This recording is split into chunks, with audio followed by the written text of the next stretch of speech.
የኃይል መንፈስ እኔ በእምነት እነግራችኋለሁ የእውነት ከልቤ በማምነውና በሚሰማኝ ነገር እነግራችኋለሁ እግዚአብሔር በተለየ የኃይል መንፈስ ይመጣል። እስራኤል በዚህ አስጨናቂ ውጥረት ውስጥ በተላላቅ ኃያላን እግር ስር ተረግጣ በነበረችበት ሰዓት እንዲህ አለ፣ ዓይናችሁን ወደ ሰማይ አንሱ፣ ወደ ታችም ወደ ምድር ተመልከቱ። ሰማያት እንደ ጢስ በነው ይጠፋሉ፣ ምድርም እንደ ልብስ ታረጃለች፣ የሚኖሩባት እንዲሁ ይሞታሉ። ማዳኔ ግን ለዘላለም ይሆናል፣ ጽድቄም አይፈርስም።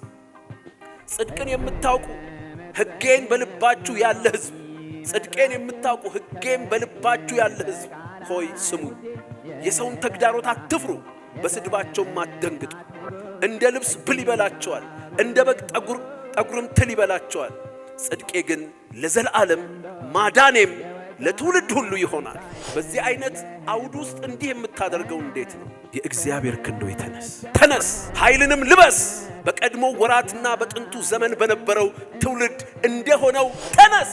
በኢሳይያስ ዘመን ይጸልዩበት የነበረው የጉብኝት አቅጣጫ ይሄ የኃይል መንፈስ ነው። ከዚያ የኃይል መንፈስ ሲመጣ ገድሉንና ግብሩን ይናገራል። ዛሬም ከኢሳይያስ ዘመን ባልተናነሰ በቅዱሳን ሕይወትና በቤተ ክርስቲያን ይዘት ውስጥ ያሉ ሰፋፊ የኃይል መንፈስ ክፍተቶች አሉ።